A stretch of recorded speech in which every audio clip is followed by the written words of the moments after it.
Hey guys, tonight we're going deep, literally. Picture this.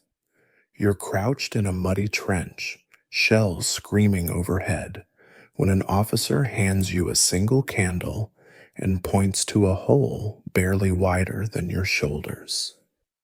Down you go, he says, like he's asking you to fetch something from the cellar. But this isn't your grandmother's root cellar. It's a tunnel that snakes beneath no man's land, where you'll spend the next months of your life digging toward enemy lines in complete darkness, breathing recycled air, and praying the earth above doesn't decide to reclaim the space you've stolen from it. Spoiler alert, you probably won't survive this one. So, before you get comfortable, take a moment to like the video and subscribe, but only if you genuinely enjoy what I do here. And hey, drop a comment letting me know where you're watching from and what time it is there. I love seeing this community span the globe, even if we're all about to go underground together. Now, dim the lights. Maybe turn on a fan for that soft background hum, and let's ease into tonight's journey together. You slide feet first into the shaft, your boots scraping against clay walls that seem to squeeze tighter with each inch you descend. The temperature drops immediately. It's July above, but down here it's perpetually October. That bone-deep chill that no amount of movement can shake. Your candle flame flickers, casting dancing shadows that make the tunnel walls seem alive, pulsing like the throat of some massive beast that's swallowing you whole. 20 feet down, the ladder ends. You're in the main gallery now, a horizontal tunnel that stretches into absolute blackness beyond your candle's reach. The ceiling is so low you have to duck walk, your back already screaming in protest. Water drips steadily from above, not enough to flood, but enough to ensure you'll never be dry again. The other men shuffle past you, their faces ghoulish in the candlelight, already bearing that hollow-eyed look of creatures that belong more to the earth than the surface. The smell hits you next. A cocktail of wet clay, human sweat, and something else, something organic and wrong that you'll later learn is the scent of bodies buried in no man's land above, slowly decomposing into the water table. You'll taste that smell in your food, in your water, in the very air you breathe. It'll seep into your skin until your sweetheart's letters mention how even your handwriting smells of death. A sergeant approaches, his uniform so caked with clay he looks like a golem given life.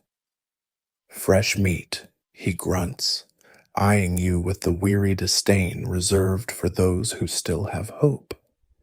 Rule 1, you work in silence. Sound carries underground. Knock your shovel wrong, and Fritz might hear it 200 yards away. Rule 2, trust your canary more than your mate. When the bird stops singing, you stop breathing. Rule 3. He pauses, studying your face. There is no Rule 3. If you last long enough to need more rules, you'll have figured them out yourself. He hands you a short-handled spade, your new best friend, your worst enemy, your ticket to an early grave. The handle is worn smooth by countless hands before yours, and you wonder briefly how many of those hands are now skeletal, still gripping phantom shovels in collapsed tunnels somewhere beneath the Western Front. The thought should disturb you more than it does, but you're already beginning to understand that normal human reactions are a luxury you can no longer afford. Your first task seems simple enough. Extend the tunnel another 3 feet by morning. What they don't tell you is that those 3 feet might as well be 3 miles when you're working in a space so cramped you can't fully extend your arms.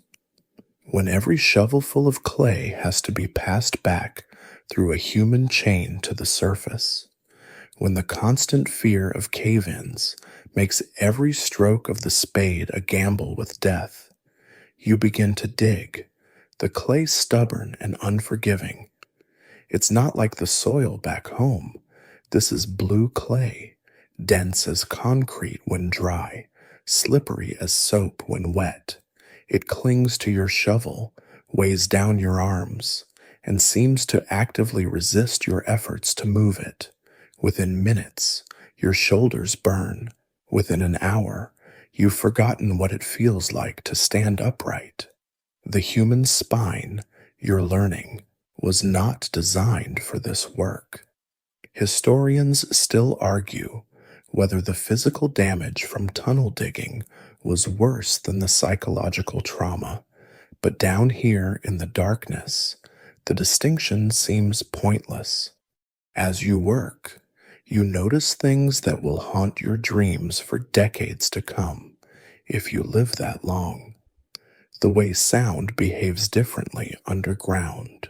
How a whisper can carry for hundreds of yards through the right type of rock. The way your candle flame bends and flickers, not from air currents, but from the earth itself breathing, expanding, and contracting with pressure changes you can't feel, but your flame can. The way silence can be so complete, it becomes a physical weight, pressing against your eardrums until you want to scream just to prove you still can. The training, if you can call it that, begins at dawn. You're herded into a demonstration tunnel, a practice grave, the veterans call it, and their gallows humor doesn't seem quite so funny when you're the one being lowered into it. This particular hole is behind the lines, supposedly safe, though the distant rumble of artillery reminds you that safe is a relative term in a war where shells can reach 20 miles. Your instructor is a Welsh miner named Davies, a man so short and broad he seems specifically designed for tunnel work, like evolution fast-forwarded to create the perfect underground soldier. His hands are massive, fingers thick as sausages, nails permanently blackened with clay that no amount of scrubbing will ever remove. When he speaks, coal dust seems to puff from his lungs, a reminder that he was dying slowly underground long before the war gave him a chance to do it quickly. Right then, ladies, Davies begins, his accent thick as the clay you'll soon be eating, breathing, and dreaming about. Forget everything you think you know about digging.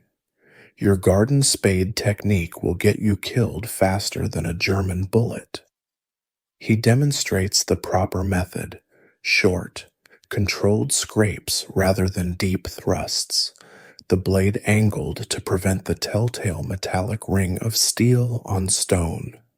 Every movement is economical, practiced, almost meditative. You'll learn that underground, wasted energy isn't just inefficient, it's potentially fatal when oxygen is scarce. The practice tunnel is a masterpiece of claustrophobic engineering.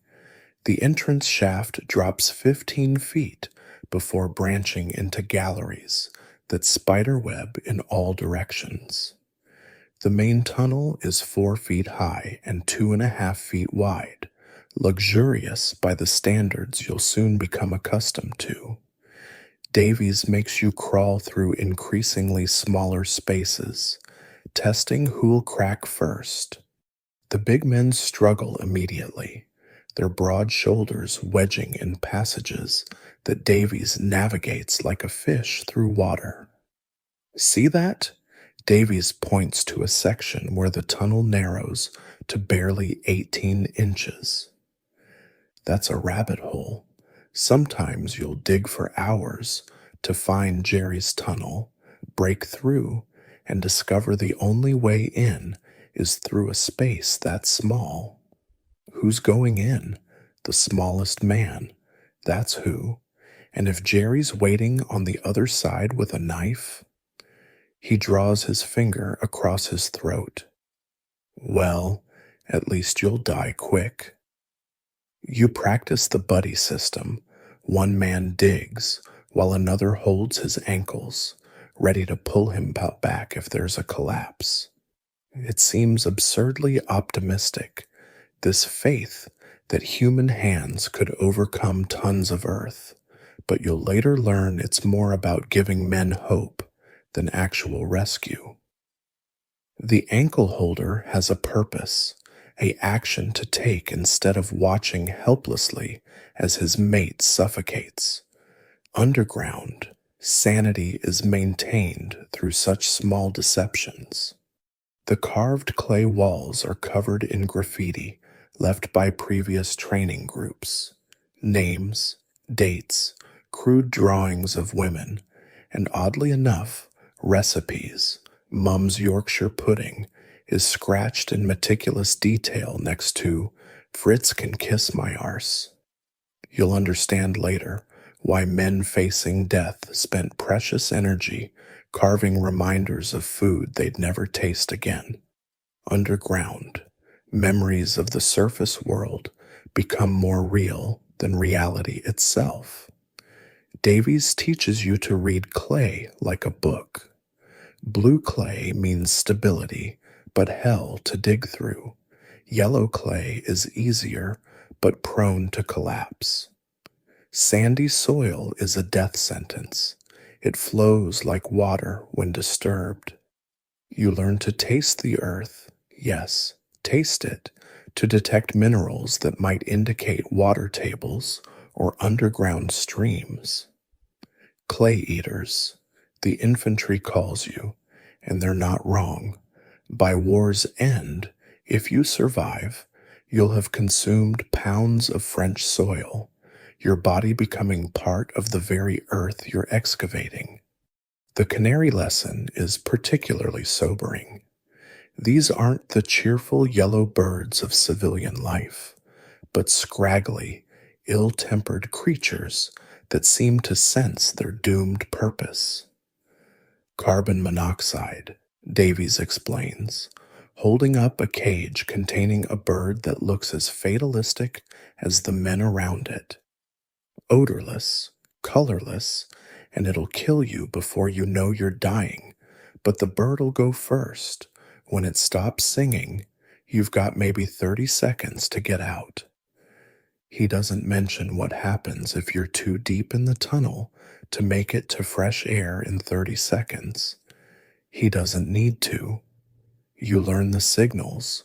1 tap means stop, 2 means all clear, 3 means danger, and continuous banging means get out now and don't stop to ask questions. The veterans demonstrate how to feel vibrations through the clay, pressing their faces against tunnel walls to sense enemy digging. You'll feel them before you hear them, Davies says, a rhythmic trembling like a heartbeat. That's Jerry working toward you, and if the trembling stops sudden-like, that means they've stopped digging and started listening for you. Modern safety equipment. You get a helmet that's useful mainly for keeping clay out of your hair and a breathing apparatus that's essentially a wet cloth to tie over your face. Some scientific officer designed it after reading about mining disasters, apparently missing the key difference that civilian miners can usually escape upward. Your safety equipment is speed, silence, and luck, and veterans advise you not to count too heavily on the third. The first time you hear them, you're 30 feet underground, wrestling with a particularly stubborn vein of clay. The sound freezes your blood, a rhythmic chink, chink, chink, somewhere off to your left, maybe 20 yards away, maybe two. Sound plays tricks underground, bouncing off rock layers and water tables until direction becomes meaningless. But there's no mistaking what it is. German miners, digging their own tunnel, hunting for yours. You press your ear against the tunnel wall, feeling the vibrations through your skull. The clay is cold and tastes of iron when you accidentally get some in your mouth. Every man in your section has gone statue still, barely breathing, candles snuffed to prevent any light from seeping through microscopic cracks. In the absolute darkness, that distant chinking becomes your entire universe. You count the strikes, trying to gauge distance. The veterans have taught you the formula. In this type of clay, sound travels roughly 50 feet per second. Each strike indicates about 6 inches of progress. Factor in the echo delay. But mathematics fails when terror takes over. That methodical German precision in their digging, so regular you could set a watch by it, speaks of men who know exactly where they're going. Have they detected your tunnel? Are they driving straight for you? Or worse, are they mining under your position, packing explosives into a chamber that will turn your tunnel into a tomb? Lieutenant Morrison, your tunnel commander, makes the call through hand signals you can barely see in the darkness. 2 men will continue working, silently, while the rest of you become listeners. It's a specialized job that requires skills you never knew existed. You learn to differentiate between the sound of a pick in clay versus a shovel in gravel, between the echo of a shallow tunnel and a deep one. Germans, you discover, tend to dig in 3-hour shifts, while your own side favors 2-hour rotations. Such knowledge seems trivial until it helps you predict when enemy miners might be changing shifts, your best opportunity to advance without detection. The listening post is a chamber slightly wider than the main tunnel, equipped with primitive but effective detection equipment. The primary tool is a geophone, essentially a stethoscope for the earth. You press its metal disc against the clay wall, and suddenly the underground world explodes with sound. Water trickling through invisible fissures sounds like rushing rivers. Worms burrowing through the soil become freight trains. And somewhere in that cacophony, you must identify the specific frequency of human activity. You're partnered with Corporal Jenkins, a former telephone engineer who's developed an uncanny ability to read underground acoustics. Hear that? He whispers, moving the geophone 6 inches to the left. That's not digging, that's planking. They're shoring up their tunnel, which means they're planning to be there a while. Such intelligence is immediately valuable. A tunnel being reinforced suggests a major mining operation rather than a simple listening post. The psychological warfare begins almost immediately. Sometimes the Germans stop digging entirely, letting silence stretch for hours, knowing you're listening and wondering. Other times they tap deliberately on their tunnel walls, tap, tap, tap, a Morse code of intimidation. You're ordered not to respond, but the temptation is overwhelming. Just once, you want to tap back, to let them know you're not afraid. But you are afraid. And they probably are too. And this shared terror creates a bizarre underground brotherhood between enemies who will never meet, except perhaps in the final violent seconds of a tunnel break in.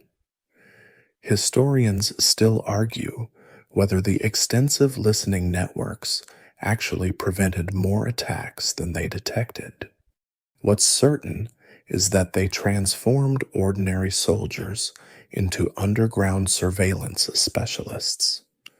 You develop ears so sensitive you can hear your mate's heartbeat from 10 feet away. Surface sounds, shells exploding, machine guns chattering, become distant annoyances compared to the immediate threat of underground noises. You find yourself categorizing every sound. That's drainage from yesterday's rain. That's the timber settling.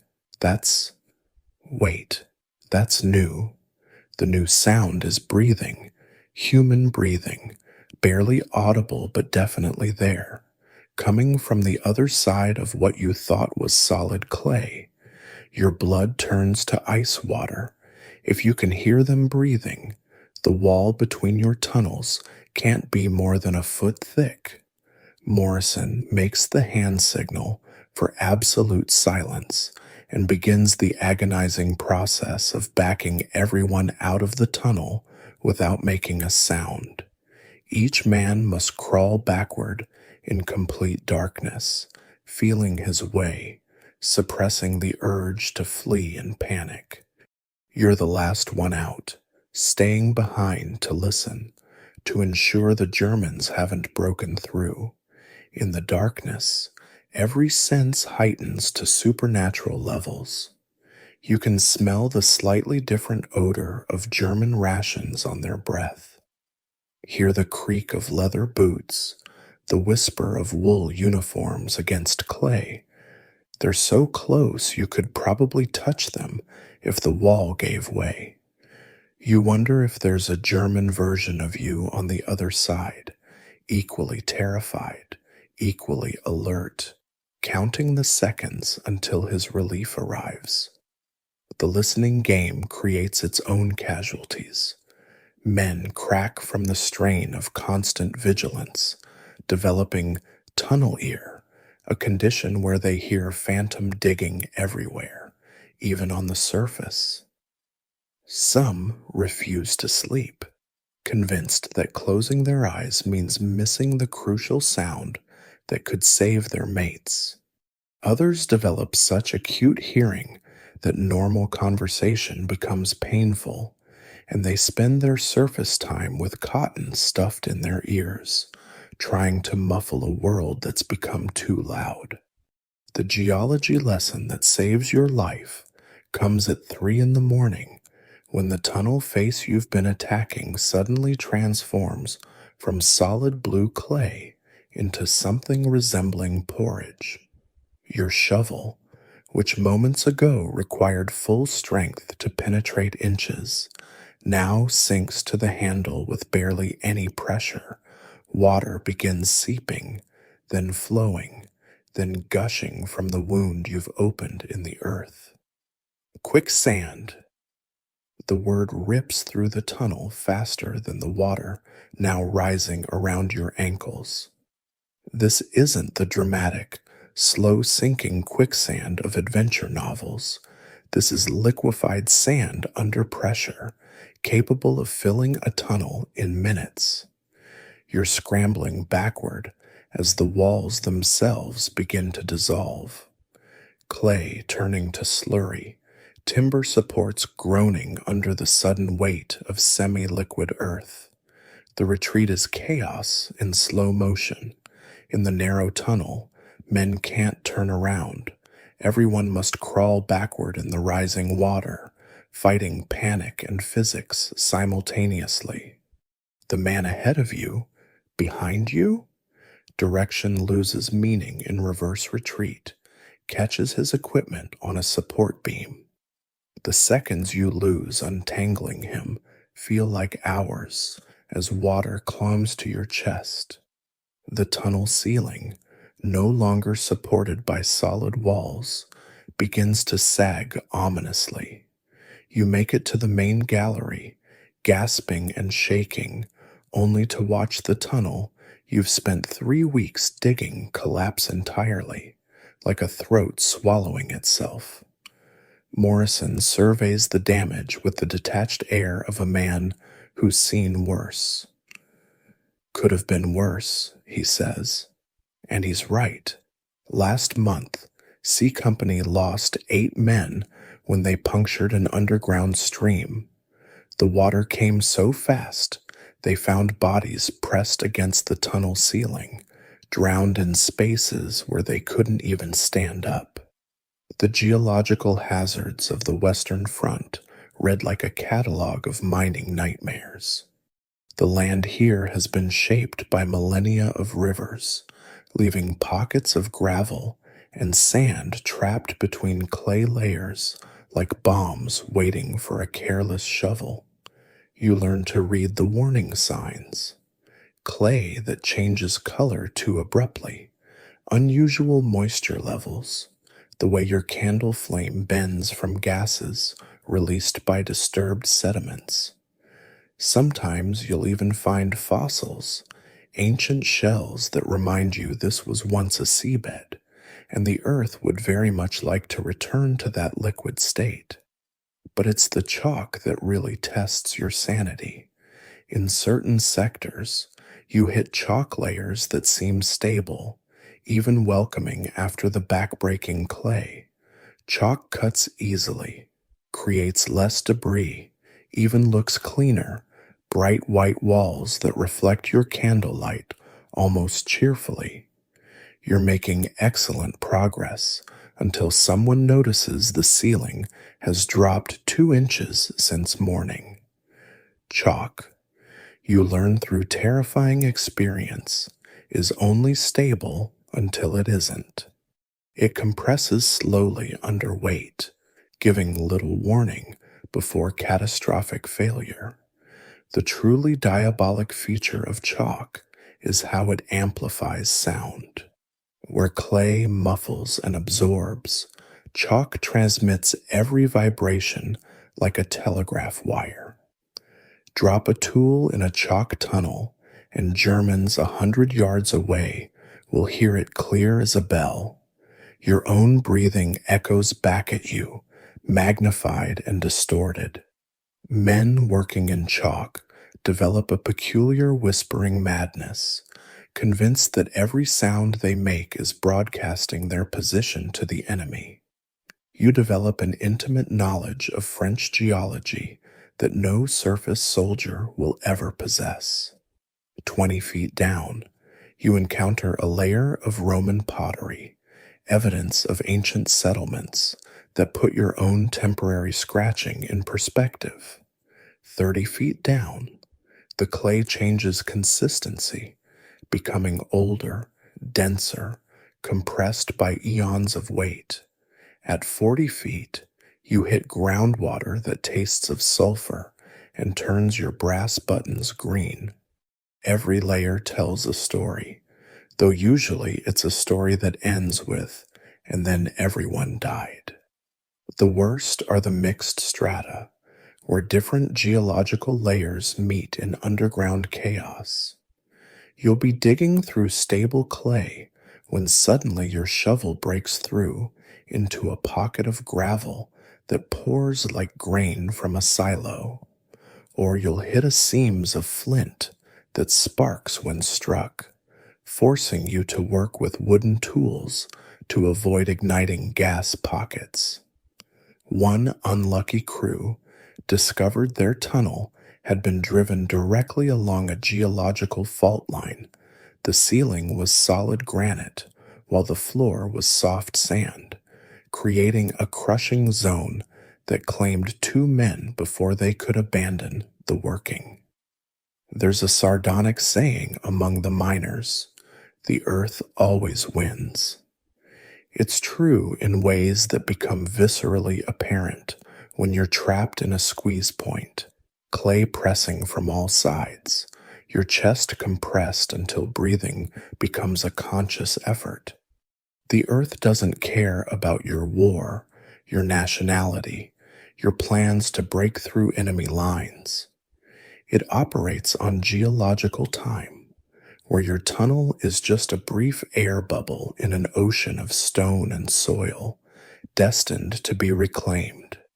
Modern mining companies, you learn from the Welsh miners, would never attempt what you're doing. They'd test bore, analyze soil samples, bring in proper engineers. You have Davies's experience, Morrison's determination, and a general's timeline that considers dead miners an acceptable cost for yards gained. When you point out the insanity of digging through unstable soil with hand tools and good intentions, Davies laughs. Lad, if we only dug where it was safe, we'd never dig at all. The whole bloody Western Front is a geological disaster waiting to happen. He's proven right when unseasonable rain turns your sector into an underground sponge. Tunnels that have been stable for months suddenly develop the sweats, water beating on walls like perspiration on a fevered brow. It's the Earth's warning that pressure is building, that somewhere above, tons of water-saturated soil are looking for the path of least resistance. Your tunnel, with its convenient empty space, presents an attractive option. The moment you've been dreading arrives on a Tuesday. You're 40 feet into a new sap, muscles burning from hours of contorted digging, when Morrison grabs your ankle, the urgent, rhythmic squeeze that means stop everything. In the sudden stillness, you hear it, breaking clay, the scratch of tools, German voices so close they might as well be in your hip pocket. This isn't distant mining, this is contact imminent. Morrison's hand signals are economical. Enemy tunnel intercepted. Prepare for breakthrough. You've drilled this scenario dozens of times, but training evaporates when you realize that in minutes you'll be fighting for your life in a space where you can barely move. The tunnel face in front of you, which seconds ago was just clay to be removed, is now a barrier that might explode inward at any moment, disgorging enemies as desperate as you are. The protocol is simple in theory, nightmarish in practice. 2 men stay at the face as listeners, ready to sound the alarm. 2 more position themselves, 10 feet back with revolvers, useless at range, but devastating in tunnel confines. The rest prepare the emergency charges, small explosive packets that will collapse your own tunnel if the Germans break through in force. It's the underground equivalent of calling artillery on your own position, except here, you're inside the blast radius with no way out. You're chosen as one of the listeners, pressed against the clay barrier with Jenkins, both of you trying to interpret the sounds mere inches away. The Germans have gone quiet. They've detected you too. It's a game of nerves now, each side waiting for the other to make the first move. You can hear one of them breathing, ragged and scared. It's oddly comforting to know they're as terrified as you are. This isn't the heroic warfare of recruitment posters. This is 2 groups of moles preparing to murder each other in the dark. The clay between you is thinning. You can feel it through your palms, the vibrations of their careful scraping growing stronger. Jenkins taps your shoulder, maybe 18 inches left. At this rate, breakthrough in 20 minutes. Your relief should arrive in 15, but underground. Schedules are suggestions at best. You might be here when the wall finally gives way, facing whatever comes through with nothing but an entrenching tool and adrenaline. The waiting is excruciating. Sweat runs into your eyes, but you don't dare move to wipe it away.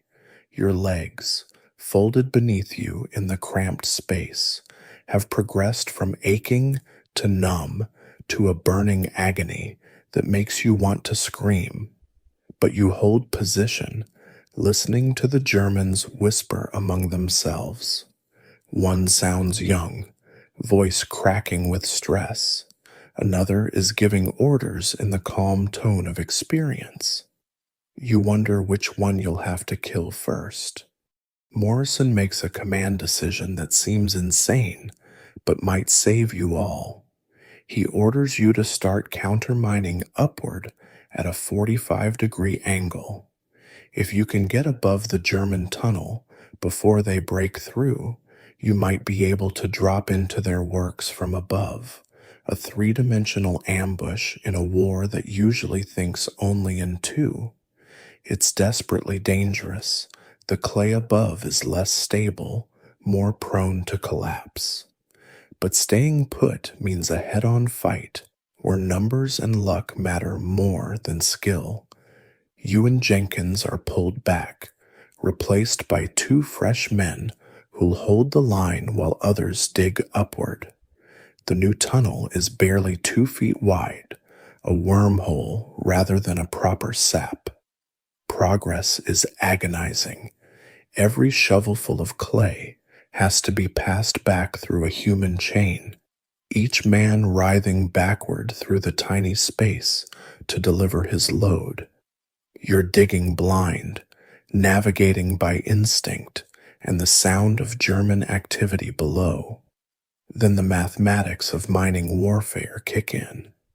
The Germans, realizing they've been detected, have stopped their careful excavation and started racing to break through first. But their haste makes noise, and noise underground is intelligence. You can hear them arguing, one voice insisting they should place charges and blow their way through, another demanding they continue digging to maintain surprise. Their indecision buys you precious minutes. The upward tunnel breaks into a small, natural cavity, a pocket of looser soil that probably saved your life by being there. From this slightly larger space, you can hear the German tunnel clearly now. They're directly below, perhaps 6 feet down, still arguing. Morrison makes the cold calculation. Drop a charge through the floor of your cavity. It won't be a big explosion, can't be, or you'll bring down your own tunnels, but it should collapse their roof, buying time if nothing else.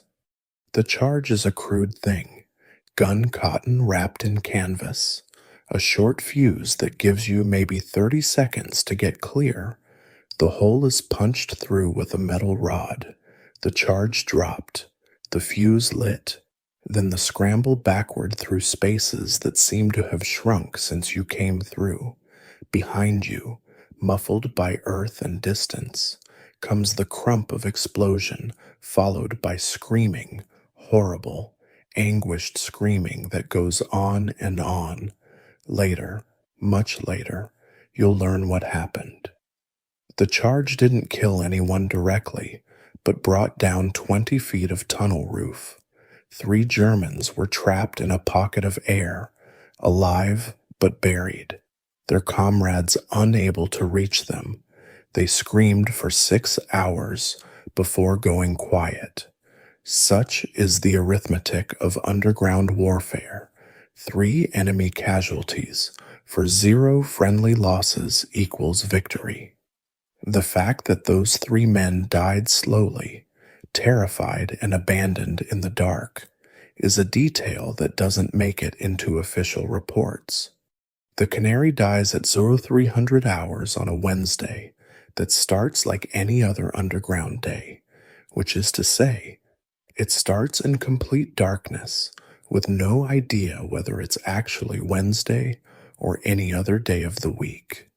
You're halfway through your shift, mechanically scraping clay into sandbags, when Jenkins nudges you. The bird has fallen off its perch, a tiny yellow corpse at the bottom of a cage that saved more lives than any medal-winning officer. Gas! Gas! Gas! The cry ripples through the tunnel as men scramble for the exit. This isn't the chlorine or mustard gas of the surface war. This is carbon monoxide, the silent killer that seeps from coal seams and disturbed geology, colorless, odorless, and insidious. It's already in your lungs by the time the canary warns you. You've got maybe 30 seconds before the headache starts, 2 minutes before confusion sets in, 5 minutes before you're unconscious. In these tunnels, 5 minutes might as well be 5 hours. The evacuation is a masterclass in controlled panic. Every man wants to run, but running is impossible when you're crawling single file through a tube barely wider than your shoulders. The man ahead of you, Thompson, the baker from Leeds, suddenly stops moving.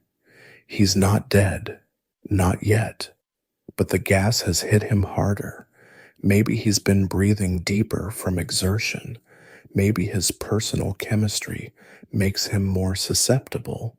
Either way, he's becoming a cork in a bottle, and you're the wine backing up behind him.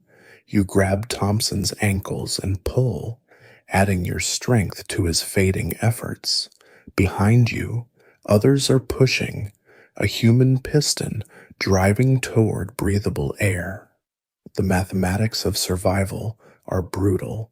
If Thompson completely stops, everyone behind him dies. Some units, you've heard, have standing orders to abandon or even remove obstacles in such situations. Your unit hasn't discussed it, but everyone understands. Thompson gets another 30 seconds, then decisions will be made. Somehow, adrenaline, desperation, the combined effort of 6 men becoming a single organism focused on survival, you make it to the main gallery where the air is marginally better. Thompson is conscious but confused, asking repeatedly why someone painted the walls purple. Carbon monoxide poisoning does strange things to perception. You've seen men insist they could smell colors or hear mathematics after a close call with the gas. Most recover. Some remain odd for the rest of their shortened lives. Morrison orders everyone topside for mandatory recovery time. The doctors, who understand gas about as well as they understand trench foot, which is to say, hardly at all, prescribe fresh air and light duties. But there are no light duties in the tunneling companies. You're either underground or you're useless. After 4 hours of sitting in the relatively fresh air of the trenches, where fresh means only moderately contaminated with cordite, chlorine traces, and decomposition, you're sent back down. The Canary Lottery becomes a grim ritual. Each morning, you check your bird like a bizarre fortune teller. A lively, singing canary means another day of life. A sluggish bird means caution, maybe death postponed. A dead bird means that immediate evacuation and the knowledge that somewhere in your tunnel system, the earth is exhaling poison. The Germans, you learn, have the same system. Sometimes you can hear their birds singing through the clay walls, tiny feathered ambassadors from the world of sunlight and sky, dying for men who've forgotten what clouds look like. Historians still argue whether more tunnelers died from gas or cave-ins, but down here the distinction seems academic. Dead is dead, whether crushed or suffocated. What matters is the way gas changes behavior underground. Men develop superstitions, never dig on Fridays, always tap 3 times before starting work, carry a lucky charm. Davies has a button from his daughter's christening dress that he touches obsessively. The rational mind knows these rituals are meaningless, but the rational mind isn't what keeps you functional 40 feet underground.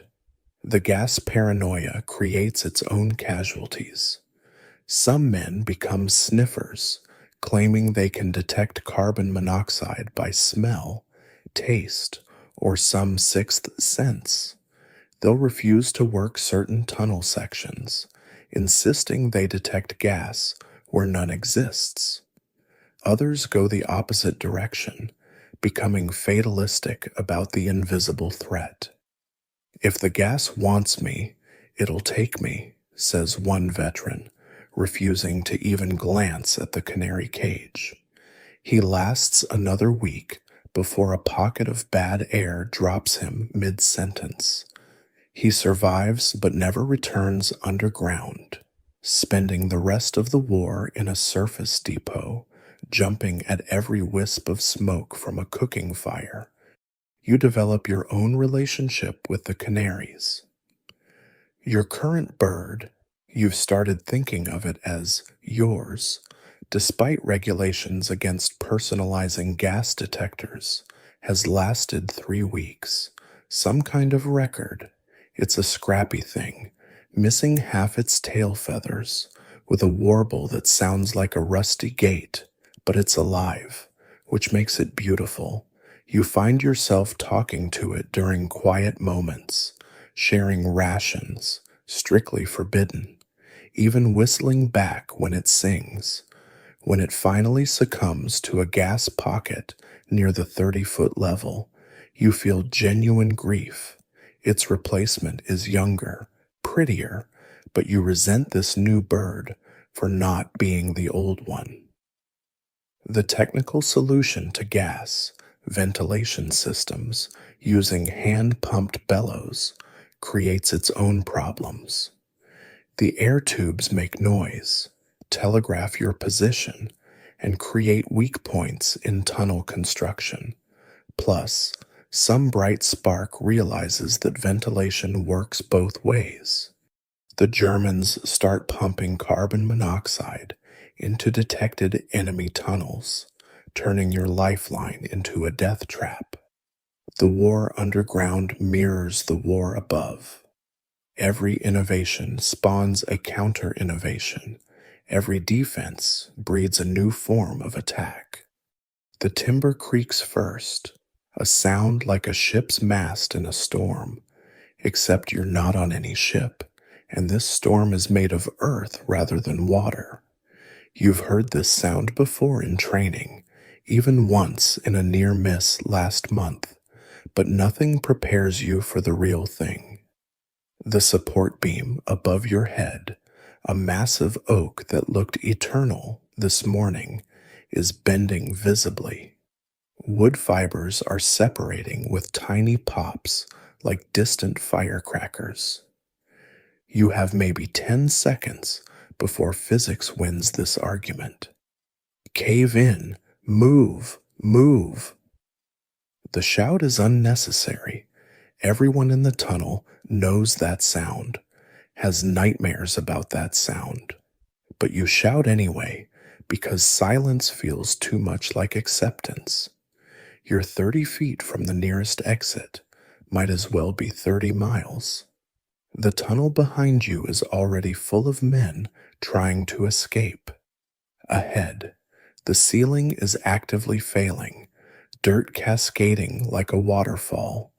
Time dilates underground during catastrophes. Those 10 seconds stretch into hours of crystalline clarity.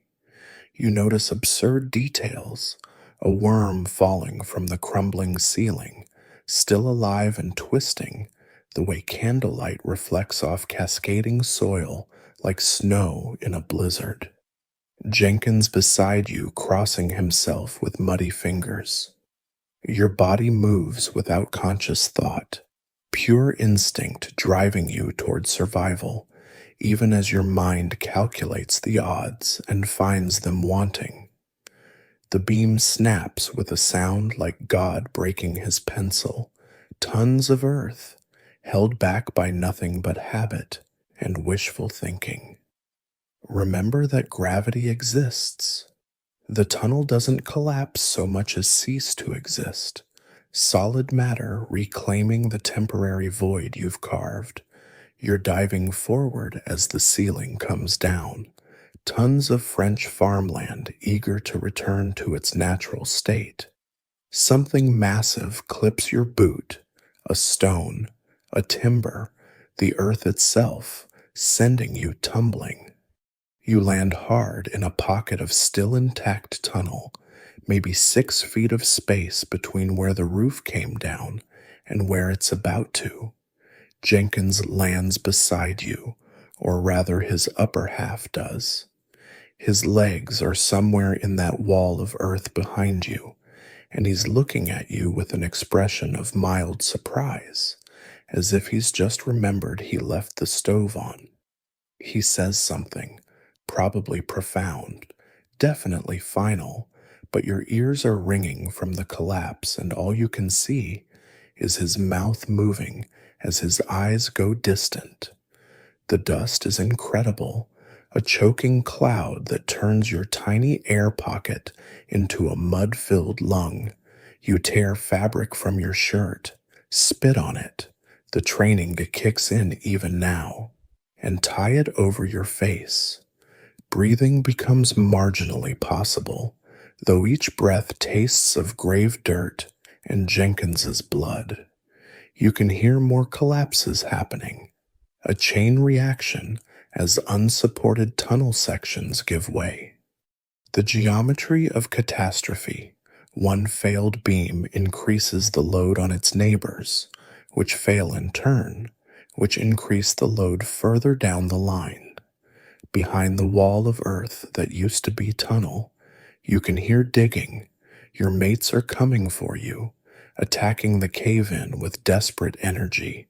But you know the math. They'll need to shore up as they dig, can only move so much earth per hour, and your air pocket is already feeling smaller. The candle went out in the collapse, and in the absolute darkness, you can feel the weight of earth pressing from all sides. Not physically, the pocket is holding for now, but psychologically, the massive planet above making its presence known. You do what you're trained to do. Tap on anything solid. 3 short, 3 long, 3 short. SOS in tunnel code, though it feels redundantly obvious. Of course you need help. The response comes immediately. Frantic tapping from multiple sources. They know you're alive, know approximately where you are. Whether they can reach you in time is another question entirely. You've seen the aftermath of other cave-ins. The rescued men pulled out blue-lipped and still. The record for survival in a sealed pocket is 6 hours. Most don't make half that. The waiting is a special kind of torture. You can't dig yourself, wrong direction, no tools, and disturbing the delicate equilibrium might bring down the rest. All you can do is exist, conserve oxygen, and listen to the sounds of rescue approaching with glacial slowness. You try to calculate air volume, maybe 60 cubic feet of space, 2 men breathing, 1 man. You correct yourself. Jenkins has stopped. Figure 12 breaths per minute at rest. The math says 3 hours, maybe 4 if you stay calm. Staying calm is a joke. Your heart is hammering hard enough to break ribs, each beat burning precious oxygen. You force yourself to breathe slowly, to think of boring things. The price of groceries before the war. The proper technique for darning socks. Anything except the tons of earth pressing down, the diminishing air, the way Jenkins's blood is pooling around your knees. You've heard that suffocation is peaceful once you accept it. You're not ready to test that theory. 2 hours in, or is it 20 minutes? Time means nothing in the dark. The rescue sounds change. They've broken through the first barrier, but there's bad news in the rhythm of their digging. They're being too careful, too methodical. That means the whole tunnel system is compromised, ready to come down with one wrong move. You want to scream at them to hurry, but that would waste air and accomplish nothing. Instead, you tap your position again, weaker now as oxygen deprivation makes your arms feel like lead. The breakthrough comes with a rush of air that feels like resurrection. Hands pull you through a gap barely large enough for a child. Skin tearing on rough edges, ribs compressing painfully. But you're out. You're alive. You're breathing air that doesn't taste of death. They don't let you see Jenkins as they bring him out. What's left of him goes into a canvas bag, another number for the casualty lists that never mention whether men died instantly or had time to say goodbye. The orders come down from headquarters with the casual detachment of men who've never been underground. Prepare defensive chambers, maximum charges, deny tunnel system to enemy if breakthrough occurs. What they're really saying is to turn your tunnels into the world's largest buried bomb, with you potentially still inside when it goes off. The charge they want, 50,000 pounds of aminal, isn't defensive. It's apocalyptic. You handle the aminal with the reverence it deserves. This isn't like the gun cotton you've been using for small charges.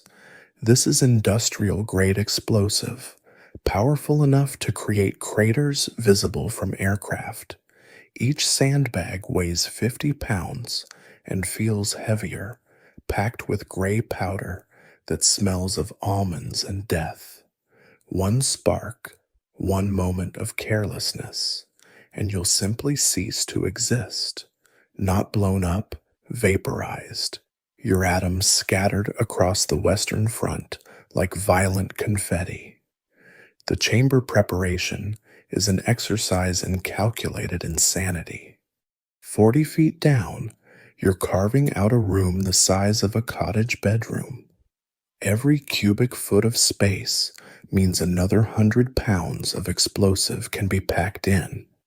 The engineers, those madmen with their slide rules and casual relationship with destruction, have calculated the precise dimensions needed to create what they call useful crater formation. You call it digging your own grave and filling it with dynamite. Davies supervises with the grim efficiency of a man preparing his own funeral. Pack it tight, lads. Air gaps reduce the efficiency of the blast wave. He demonstrates the proper technique. Aminal bags stacked like sandbags, each layer doused with water to prevent premature detonation from friction. The irony isn't lost on anyone. You're waterproofing an explosion that will turn groundwater into steam and create a localized earthquake. But procedure is procedure, even when procedure is madness. The truly disturbing part is the triggering mechanism. Multiple redundancies, the officer explains, as if discussing a particularly clever piece of clockwork. Electric detonators with battery backups, fuse cord measured in quarter-mile lengths, and the emergency protocol if Germans break through and the electrical system fails. Someone stays behind to light the fuse manually. They don't ask for volunteers. They don't need to. Everyone understands that lottery will be drawn when the time comes. You're 3 days into chamber preparation when the accident happens. Not your tunnel, B Company, working a parallel system 200 yards north. Nobody knows exactly what went wrong. Maybe static electricity from wool uniforms. Maybe a metal tool struck flint in the chalk. Maybe simple bad luck. The explosion registers on seismographs in London, where B Company's tunnel system used to be. There's now a crater 60 feet deep and 200 feet across. They find pieces of men scattered half a mile away. The census of body parts suggests 12 dead, but honestly, who can be sure when you're counting fragments? The explosion changes everything. Not officially. The work continues. The chambers must be prepared, but psychologically, every man handling aminal now knows viscerally what 50,000 pounds can do. You've seen destruction before, watched artillery barrages turn landscapes into moonscapes. But that was violence from a distance, impersonal as weather. This is intimate annihilation, prepared by your own hands, waiting beneath your feet like a patient monster. Sleep becomes impossible. When you do manage to doze, you dream of explosions, not the Hollywood variety with flames and flying bodies, but the real thing, a white flash followed by nothing. You wake up gasping, checking your limbs are still attached. Others have the same dreams. The tunnel dormitory sounds like a kennel at night, men whimpering and thrashing through nightmares they can't escape even on the surface. The Germans, you realize, are doing the same thing.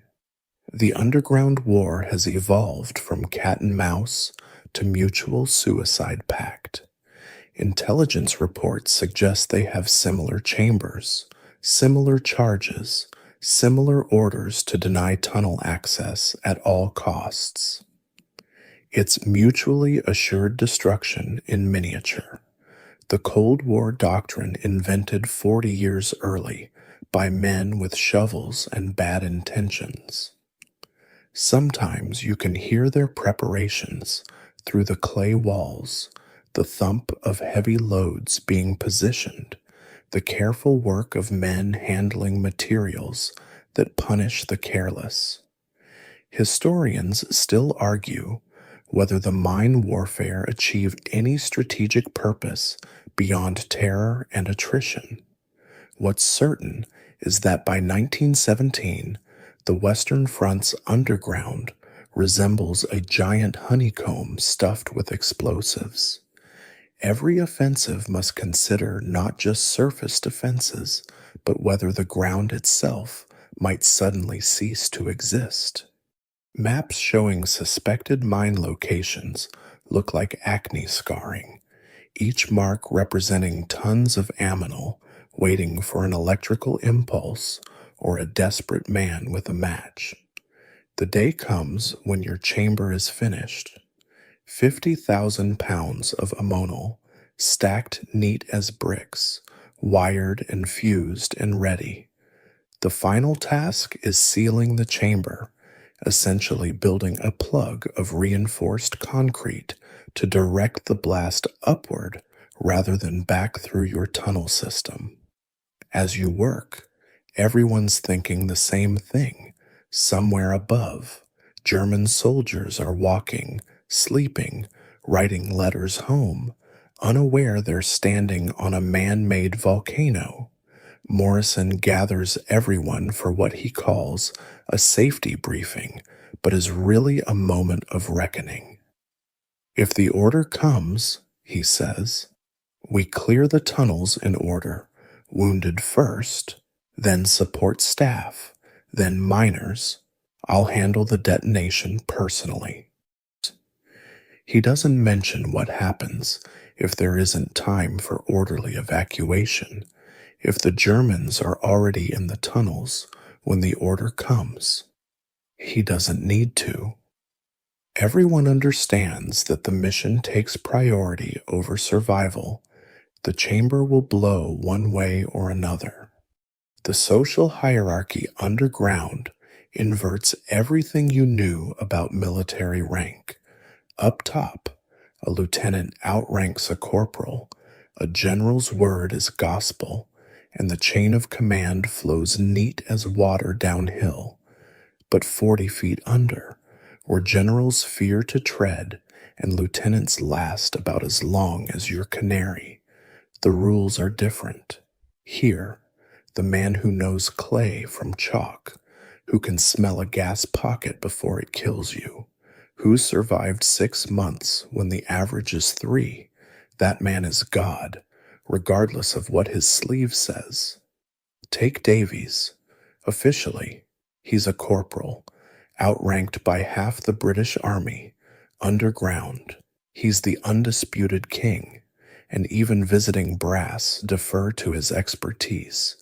You've seen a major, all polish and proper accent, reduced to stammering schoolboy status when Davies quietly corrected his understanding of tunnel construction. Begging your pardon, sir, but that'll kill everyone. The major shut up and listened. Down here, knowledge trumps nobility, and experience outranks everything. The pecking order is Byzantine in its complexity.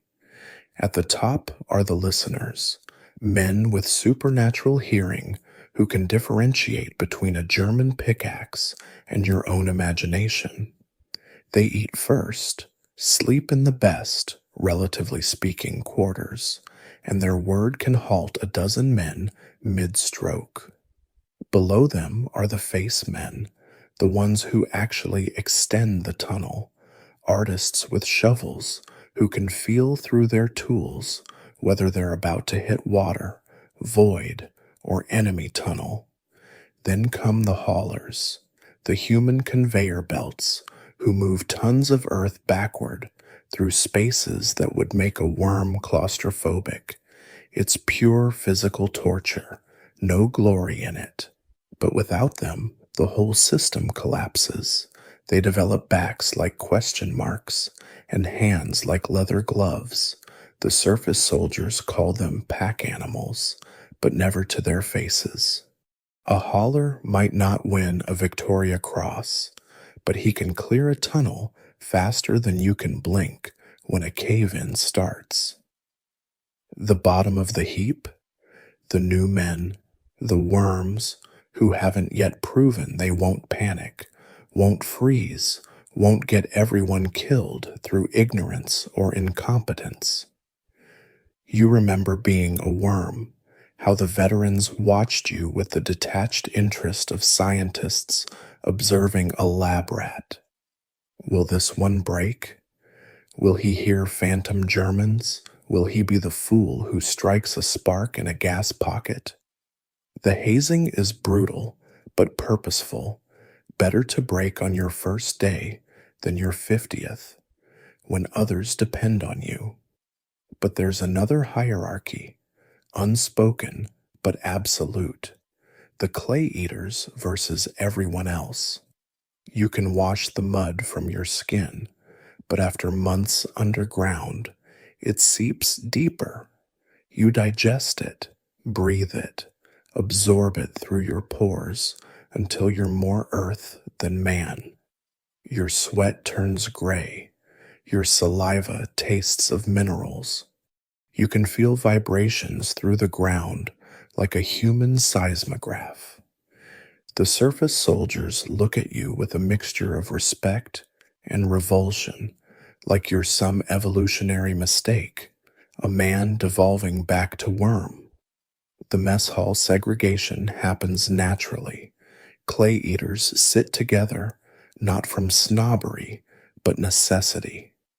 Your conversation revolves around strata and water tables. The personality quirks of different tunnel sections, the way German mining technique differs from French. To outsiders, it sounds like madness. Number 3 gallery's getting moody, someone says, and everyone nods knowingly. Tunnels develop personalities down here, benevolent or malicious, and discussing them like living things seems perfectly rational when your life depends on reading their moods. The surface support staff occupy a strange middle ground. They haul your dirt away, lower your supplies, ostensibly keep you alive. But they also go home to relatively clean bunks, see sunlight daily, can stand fully upright whenever they please. The mutual resentment is palpable. They think you're suicidal moles. You think they're tourists playing at war. Both opinions have merit. The truth is, you need each other desperately and hate that need with the passion of unwilling dependence. Then there are the specialists, each one irreplaceable and knowing it. The Canadian who can smell different types of gas, like a sommelier detecting wine notes.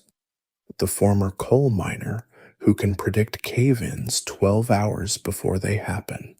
The mathematics professor turned amateur geologist who's mapped the underground water table from memory. These men transcend normal hierarchy, existing in a realm where their skills make them untouchable. Even Morrison asks their opinion before making decisions.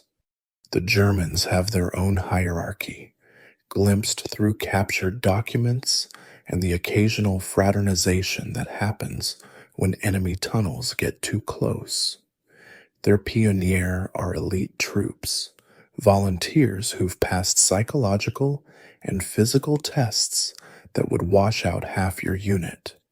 They work in 3-man teams called Kameradschaften, each one a self-contained mining unit. You develop grudging respect for their efficiency, even as you're trying to kill them. Professional admiration transcends nationalism when you're all citizens of the underground nation. The oddest relationships form between enemies who never meet. You come to recognize individual German miners by their technique.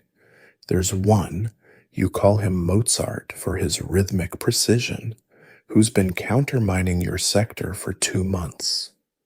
You know his schedule, his habits, the way he takes a break every 90 minutes like clockwork.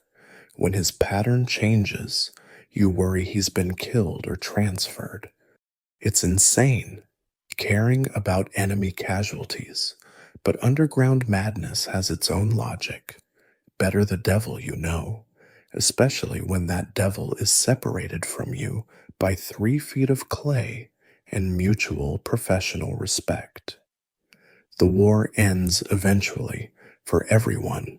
Death, injury, transfer, or that rarest of fates, survival until armistice.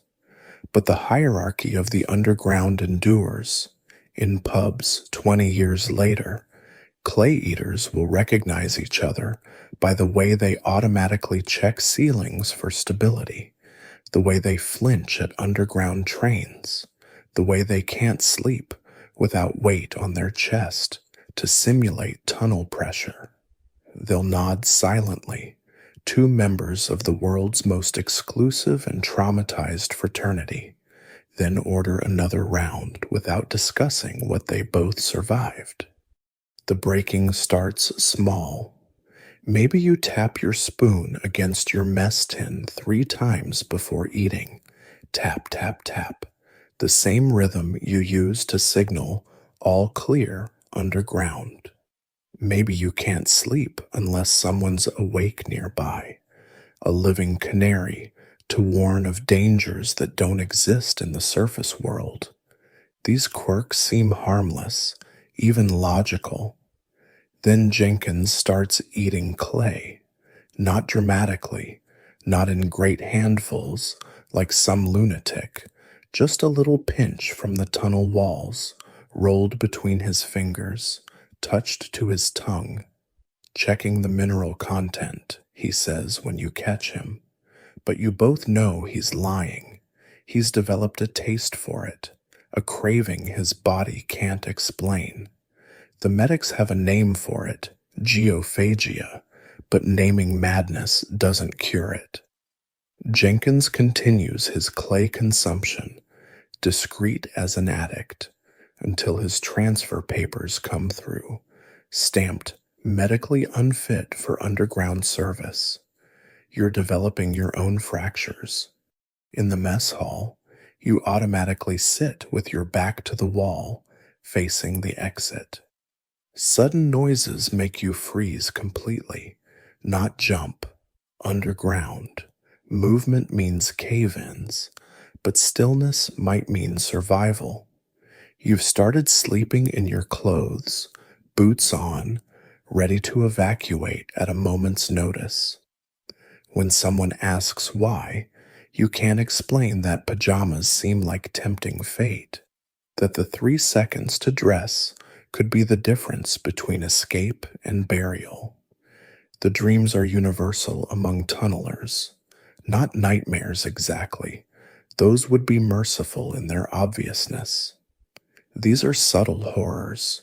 You're walking through a meadow when the ground suddenly gives way. You're in a house where the walls keep getting closer. You're trying to warn someone about a cave-in, but your voice makes no sound. You wake up gasping, clawing at sheets that feel too much like tunnel walls.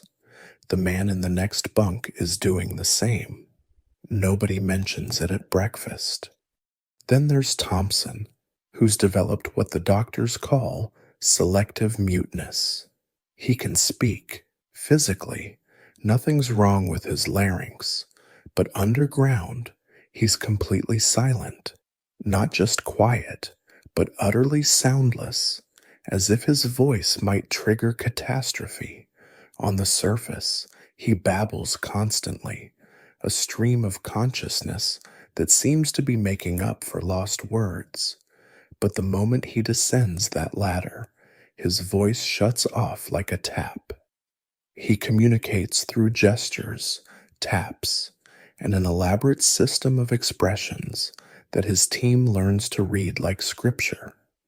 The physical changes are easier to catalog than the mental ones. Your spine develops a permanent curve from months of crouch walking. Your hands are so calloused they barely feel human, more like specialized digging tools that happen to be attached to your wrists. Your night vision improves dramatically while bright sunlight becomes painful. Some men claim they can see in absolute darkness now, distinguishing shades of black that don't exist. The medics say it's impossible. The medics haven't spent 8 months underground. Paranoia becomes a survival tool that doesn't shut off when you surface. You test every floor before putting your full weight down. You never sit with your back to an open space. You've mapped every building you enter, noting exits, structural weaknesses, areas that might collapse. It's exhausting, this constant vigilance, but the alternative is being caught off guard. And being caught off guard, your broken mind insists, means death. The strangest transformation happens to your relationship with Earth itself. You used to see soil as just dirt, maybe useful for growing things. Now you read it like text. That darker patch suggests water infiltration. That lighter streak means sand, danger. You can't help evaluating every piece of ground for its tunnel potential. Walking through a park, you're mentally calculating how long it would take to dig a sap from that oak tree to the pond, what kind of shoring you'd need, where the likely collapse points would be. Historians still argue whether tunneler's syndrome was a form of shell shock or something unique to underground warfare. The symptoms overlap: hypervigilance, dissociation, sensory disturbances, but there's something specific about underground trauma. It's not just the fear of death, but the fear of burial, of the earth itself becoming your enemy. You develop an adversarial relationship with gravity, with the very planet. How do you explain that to someone who's never felt tons of earth pressing down, waiting for one weak timber to fail? The brass tries various cures: mandatory surface time, which helps until you have to go back down; alcohol rations, which work too well. Half your unit develops a relationship with rum that outlasts the war; sports and exercise, meant to remind your body what normal movement feels like. But you can't unsee what you've seen, unfeel what you've felt. The knowledge that solid ground is an illusion, that earth is just temporarily cohesive particles waiting to collapse, that knowledge is now part of you. Some men break completely. There's Williams, who became convinced he could hear German tunnelers everywhere, even in England on leave. He'd press his ear to floors, walls, pavements, whispering urgently about enemy positions. They invalided him home, where he spent 3 months digging defensive tunnels under his family's garden before the neighbors complained. Or Davies's replacement, a young sergeant who seemed fine until the day he simply refused to come up. They found him 30 feet down, calmly extending a tunnel that went nowhere, insisting the war couldn't reach him if he just kept digging deeper. You wonder sometimes where your own breaking point is, whether you've already passed it and just haven't noticed. The fact that eating lunch 20 feet underground seems normal, that you feel safer in tunnels than houses, that you can't remember what silence sounds like without the background fear of it being broken. Are these adaptations or symptoms? The distinction matters less each day. You're becoming something new, evolved for an environment that shouldn't exist. Whether that's madness or evolution depends entirely on whether you survive to find out. The German breaks through at 02:15 hours on a moonless night, his face appearing in your tunnel wall like a nightmare birthing itself from clay. For a heartbeat, you stare at each other, two mud-caked creatures meeting in the bowels of the earth, equally surprised, equally terrified. Then training kicks in, and you're both moving. The tunnel too narrow for weapons, too cramped for anything but the most primitive violence. He's bigger than you, but that's a disadvantage down here, where bulk means less maneuverability. You collide in the middle of the breach, grappling in darkness broken only by one failing candle. His hands find your throat, yours find his eyes. The fighting is silent except for gasps and the wet sound of bodies impacting clay walls. This isn't the clean violence of bullets at distance. This is intimate, personal, savage. You can smell the sauerkraut on his breath, feel his pulse racing through the hands crushing your windpipe. Your entrenchment tool is wedged between your bodies, useless as a weapon, but its handle presses into your ribs, a reminder it exists. You bring your knee up, not much room to generate force, but enough to make him loosen his grip. That quarter second of weakness is all you need. The tool comes free, and you're swinging in the confined space, the blade catching him somewhere that sprays warm across your face. He makes a sound like a punctured bellows and falls backward through the breach. More Germans are coming. You can hear them in their tunnel, shouting, probably arguing about whether to rush through or throw grenades. You've got seconds to decide: hold the breach, fall back, or do something stupidly heroic. Morrison's standing orders echo in your head. Never let them establish a foothold in our system. Easy for him to say from the relative safety of the command post. Down here, orders meet reality, and reality usually wins. You grab the dead German's rifle, useless for shooting in these confines, but the bayonet is another matter. The next face appears in the breach, and you thrust forward, feeling the blade meet resistance, then punch through. The scream is horrible, made worse by the tunnel acoustics that amplify it into something inhuman. But more are coming, always more. The German army seems to have an unlimited supply of men willing to die underground. The grenade comes bouncing through the breach like a lethal tennis ball. In the tunnels, grenades are everybody's nightmare. No cover, nowhere to run. The blast is channeled by walls into a directed wave of death. You're diving backward as it explodes. The concussion in the confined space, like being punched by God. Your ears ring, then whistle, then stop working altogether. Blood runs from your nose, but you're alive, mostly intact, and very angry. The explosion has partially collapsed the breach, buying time.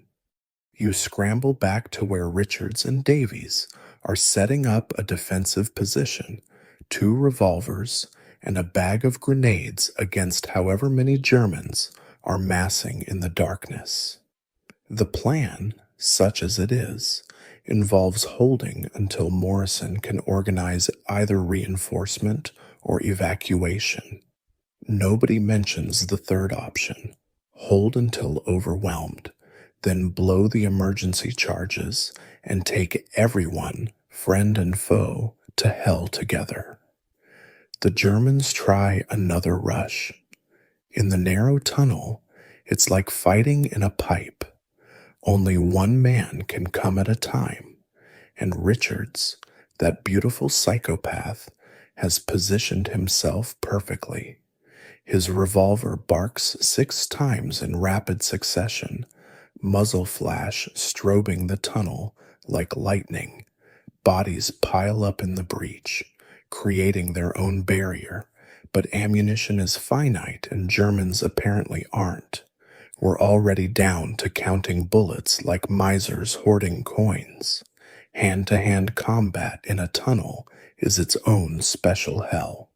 You can't swing properly, can't dodge, can't even fall down without blocking your mate's field of fire. It becomes a pushing match with knives, a rugby scrum where losing means dying. You're stabbing at shadows, feeling blade meet meat, trying not to think about the fact that these shadows have families, dreams, favorite songs. A German teenager, he can't be more than 17, gets past Richards, and you put him down with your shovel, the sound wet and final. His eyes in the candlelight look surprised, as if death underground wasn't what he'd expected. The fighting seesaws through the tunnel system, gain 10 feet, lose 5. Bodies pile up until you're literally fighting over corpses. The Germans bring up a flamethrower, insane in these confined spaces, but terrifyingly effective. The tunnel becomes an oven, oxygen disappearing in a whoosh of superheated air. You're retreating again, dragging wounded, leaving dead. The tunnel system you've spent months creating, becoming a crematorium. Morrison makes the call everyone's been dreading. Prepare to blow the charges. It means accepting that the tunnels are lost, that months of work will vanish in seconds, that anyone too slow to evacuate will vanish too. But the Germans are pushing hard, and if they capture the tunnel system intact, they'll use it to launch their own attacks. Better to deny them the ground, even if that ground is 20 feet under. The evacuation is chaos refined to its essence. Wounded first. Those who can be moved.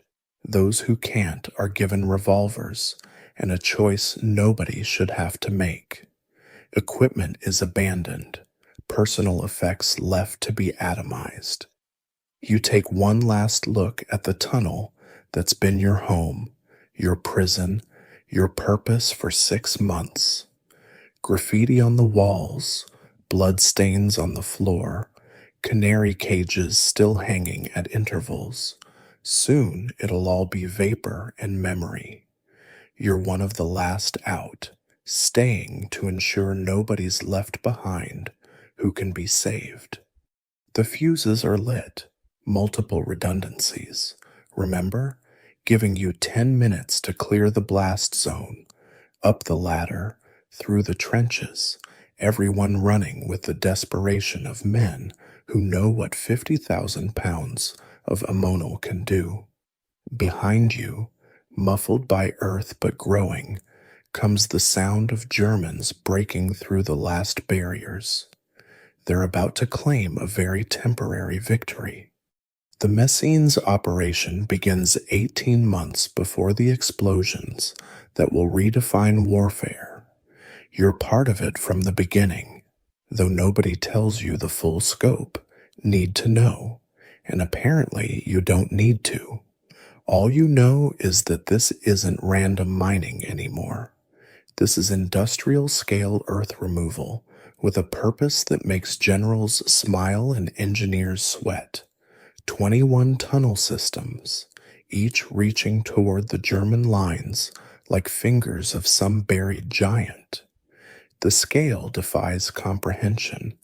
Each tunnel system requires its own underground city, galleries for sleeping, eating, and storing explosives, chambers for pumping water, aid stations for the inevitable casualties. You're not just digging anymore. You're colonizing the underworld. The main galleries are 6 feet high, luxury by tunnel standards, with electric lighting powered by generators that hum like mechanical hearts. It feels wrong, this civilizing of the underground, like you're violating some primordial agreement to leave the deep earth undisturbed. Your sector is Hill 60, already infamous from previous mining operations. The Germans know you're down here. You know they know. And the underground chess match reaches new levels of paranoia. Every day brings new intelligence. German tunnels detected 30 feet down. No, wait, 40 feet. Actually might be 50. The deeper you go, the older the earth becomes, until you're digging through geological layers that predate human existence. It seems fitting, preparing mankind's greatest artificial explosion in rock that remembers when the planet was young. The aminal arrives in quantities that boggle the mind. Ton after ton, lowered down shafts in an endless procession of destruction. Each mine chamber will hold between 20,000 and 95,000 pounds of explosive.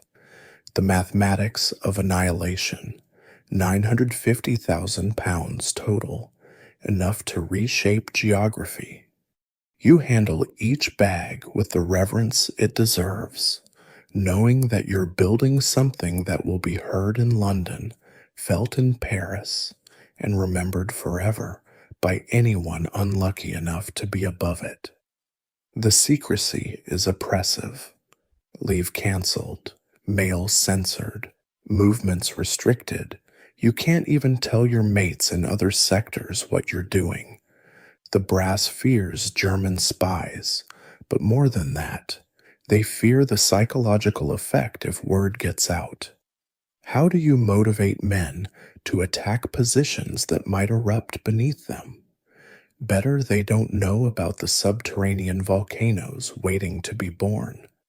You develop a guilty conscience, seeing infantry units move into positions above your minds, unknowing future witnesses to geological violence. Work continues through the winter of 1916 into spring of 1917. The tunnel system becomes your entire world. You know every gallery, every chamber, every weak spot in the geology.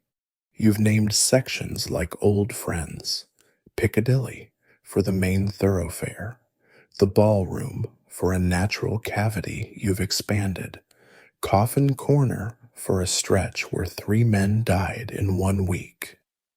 The Germans occasionally break through, leading to vicious fights in the dark, but mostly it's the steady, relentless work of extending tunnels, packing charges, and trying not to think about what you're creating. The technical challenges are staggering.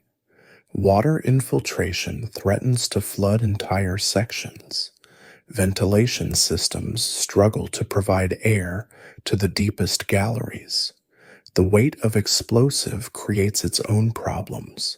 Floors reinforced to hold tons of ammonal. Escape routes kept clear, despite the temptation to pack every cubic foot with destructive power. Engineers with clean uniforms and theoretical knowledge clash with miners who understand the practical realities of working with Earth that has its own agenda. By May 1917, the chambers are packed and ready. 21 mines, though 2 have been discovered and neutralized by German counter-mining. 19 volcanic charges waiting for the signal. You're evacuated from the deep tunnels, but not far. Someone needs to monitor the electrical systems, check for last-minute German interference, and if necessary, light the backup fuses. The waiting is excruciating. Every noise might be Germans breaking through to disable your charges. Every circuit failure might mean months of work wasted. June 7th, 1917, 03:10 hours. You're in a forward observation post, one of the few who knows what's coming. The infantry are massed for attack, believing artillery will soften the German positions. They have no idea they're about to witness the earth itself joining the assault. You check your watch obsessively. At 03:09, you put your hands over your ears and open your mouth, tricks to avoid ruptured eardrums. The seconds tick by with glacial slowness. The mines detonate simultaneously, though simultaneously is a relative term when the explosions are so massive they create their own timeline. First comes the light, 19 pillars of fire erupting along the German line, so bright they turn night into hellish day. Then the sound arrives, not a bang, but a roar that seems to come from the planet's core. The ground waves like water, solid earth behaving like liquid. Men are thrown from their feet miles away. In London, the explosion rattles windows. Lloyd George hears it in Downing Street. Where the German front line existed, there are now craters that beggar description. The largest is 450 feet across and 60 feet deep.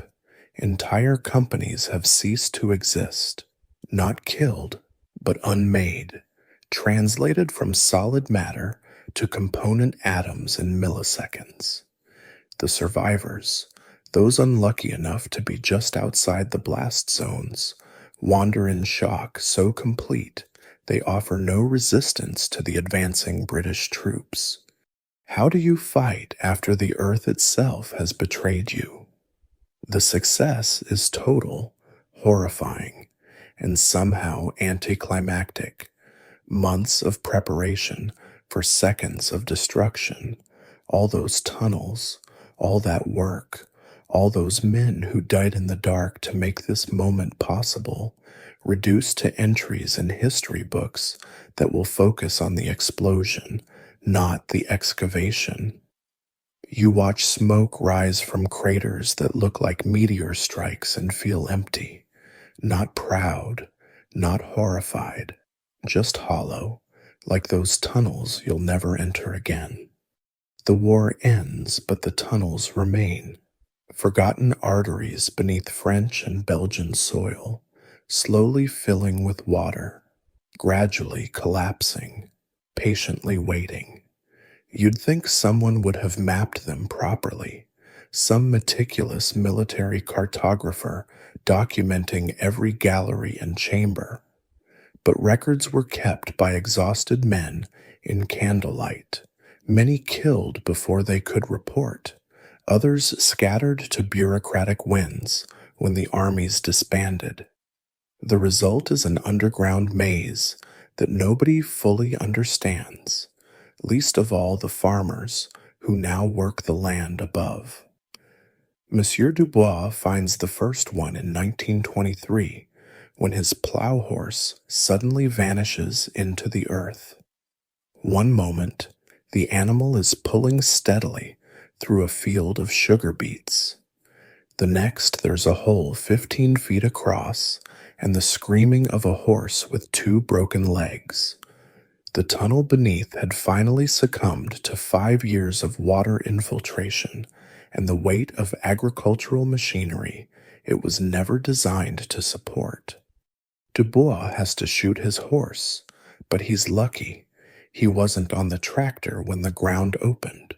Others won't be so fortunate. The French government initiates what they call defensive archaeology, a euphemism for desperately trying to locate tunnels before they kill civilians. Teams of former tunnelers are recruited, yourself included, though most want nothing to do with going underground again. The pay is good, the work is necessary, but descending into those waterlogged galleries is like visiting your own grave. Everything is as you left it, but wrong. Tools rusted into abstract sculptures, timber supports soft as cheese, walls weeping groundwater like infected wounds. In one tunnel system near Ypres, you find them still at their posts. 6 German miners, killed by gas when their ventilation system failed, mummified by the particular combination of clay and minerals. They're sitting in a circle, playing cards by the look of it, a tableau of death so perfectly preserved it seems staged. One still wears glasses, wire frames green with verdigris. Another clutches a letter, the writing faded, but the paper intact. You photograph everything for the recovery teams, trying not to think about how easily this could have been you. The true horror is the unexploded charges. Not all the mines detonated in 1917. Electrical failures, water damage, human error, various reasons why hundreds of thousands of pounds of ammonal still wait in chambers beneath farms, villages, roads. The explosive doesn't deteriorate like dynamite. It remains patient, stable, ready. A farmer's well drilling might find it. Construction work might disturb it. Lightning might somehow complete a circuit broken decades ago. These aren't theoretical dangers. In 1955, one of the lost Massini's mines will detonate during a thunderstorm, creating a crater that swallows a cow and terrifies a generation that thought the war was finally over. You map what you can find, but it's guesswork built on memory and trauma. I think C-section ran about here.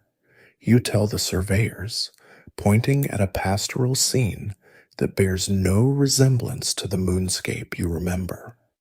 Trees have grown, roads have been rerouted, entire villages rebuilt in slightly different locations.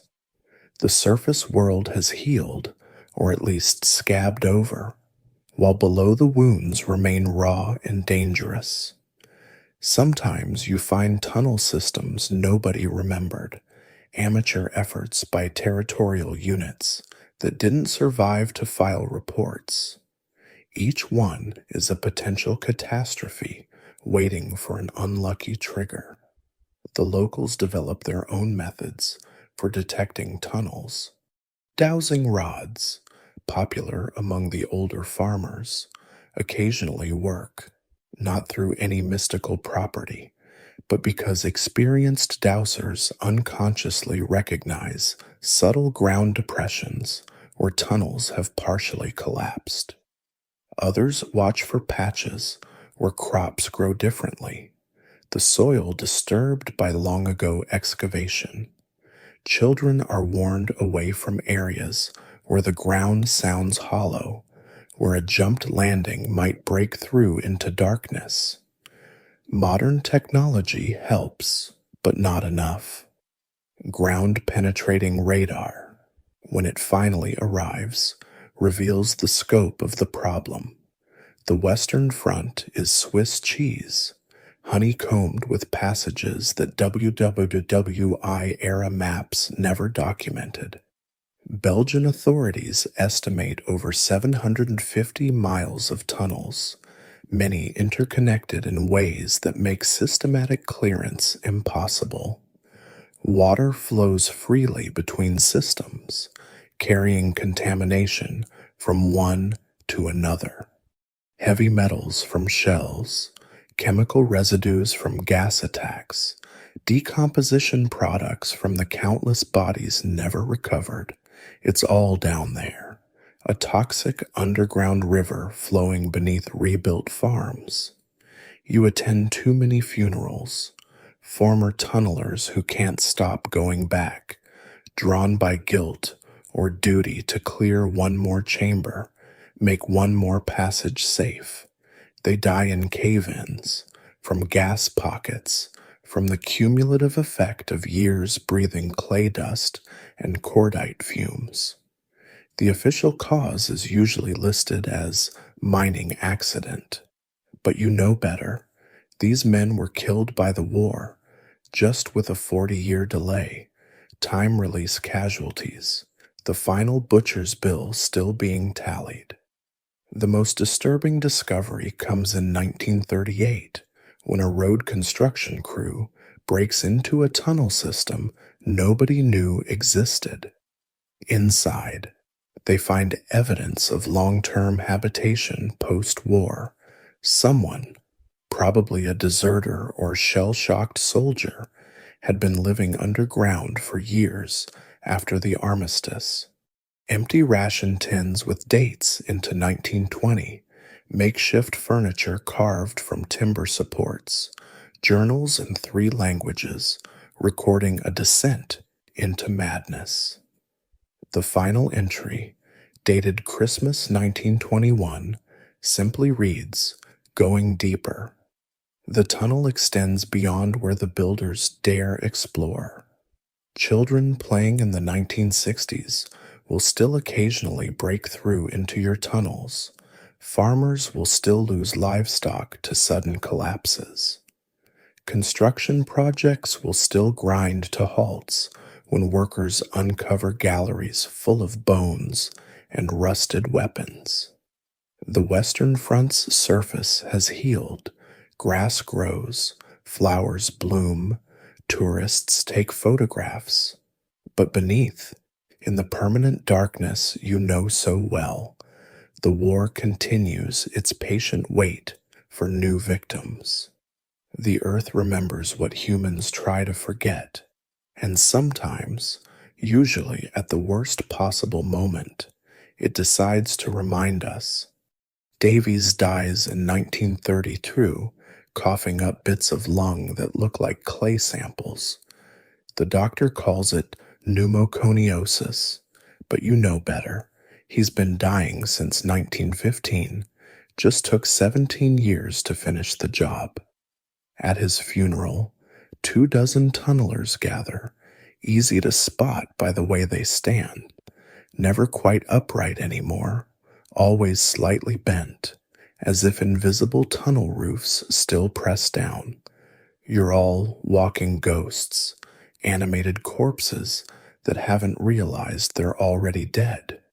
Your own body is a catalog of underground damage. The spine never did straighten properly, leaving you with a permanent question mark posture that makes children stare. Your hands shake, not constantly, but triggered by random things. The sound of settling wood, the smell of damp earth. Once, horrifyingly, by your grandson playing in a sandbox.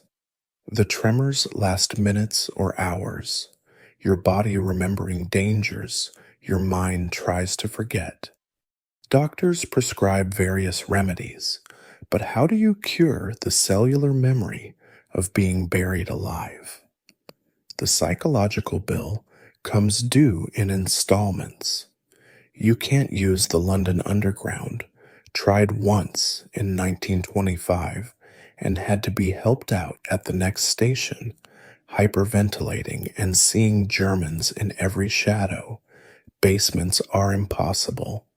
Even large buildings with low ceilings trigger the old panic. You've become an architectural critic by necessity, evaluating every structure for collapse potential, exit routes, the quality of overhead support. Your wife jokes that you could have been an engineer. She doesn't understand you already are one, trained in the University of Potential Burial. Work is difficult to find and harder to keep. What transferable skills does a tunneler have? You can dig silently in confined spaces, detect enemies by vibration, calculate explosive charges by instinct. The post office doesn't need these talents. You try construction, but the first time someone asks you to work on foundation excavation, the tremors start and don't stop for 3 days.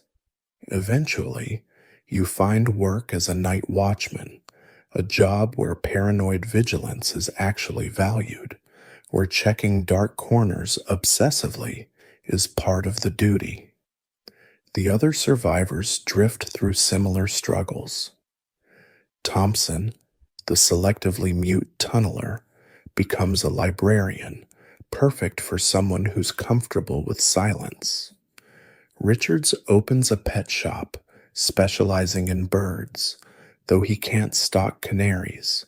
Jenkins, the clay eater, works in a pottery studio where his compulsion becomes artistic expression.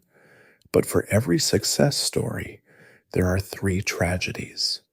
Men who drink themselves to death, trying to forget.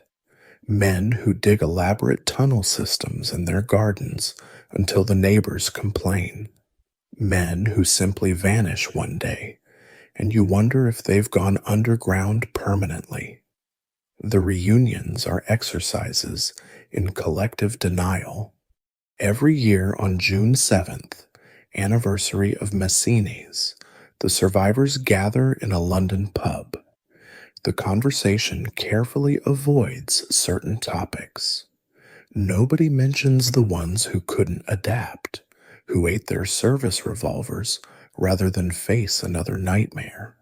Nobody talks about the sounds you all still hear, phantom digging that follows you from house to house, country to country.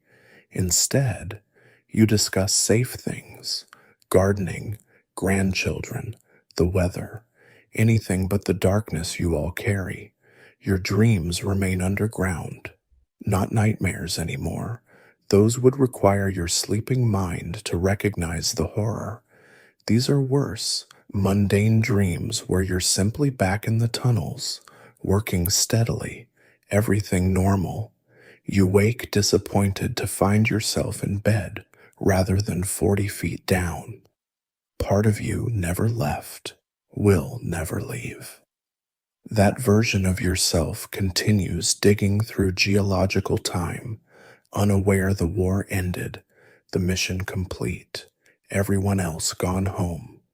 The Second World War brings bizarre vindication. Suddenly, your skills are relevant again. The government, preparing for German bombing, needs advice on deep shelters. You consult on the London deep level shelters, trying to explain to fresh-faced engineers why their designs are wrong. The clay will move. You insist. It always moves. You need to plan for compression, for water infiltration, for the way fear changes air consumption. They listen politely, but you can see their skepticism. Old soldier, they think, fighting the last war. Then the bombs start falling, and suddenly your expertise is prophetic rather than pathetic. You visit one of the shelters during a raid, forcing yourself down, despite every instinct screaming retreat. The crowds pack in, nervous but treating it like an adventure. They don't understand they're entering voluntary burial, that the tons of earth above are waiting for one German bomb to find the right spot. You last 10 minutes before the familiar panic rises. Better to face bombs on the surface than trust the Earth's mercy. You spend the raid in Hyde Park, watching the sky burn, feeling safer under falling death than sheltered below. The physical degradation accelerates in your 60s. Arthritis turns your already damaged joints into rusty hinges. The lung problems that claimed Davies come calling. Every breath a negotiation with scar tissue. Your doctor, young enough to be your grandson, listens to your chest and frowns. Were you a miner? He asks. Close enough, you think. How do you explain that you breathed clay dust and cordite, carbon monoxide and fear? For years that felt like centuries, you accept his prescriptions, knowing they're treating symptoms of a disease called survival. Your wife dies in 1951, and with her goes your last real anchor to the surface world.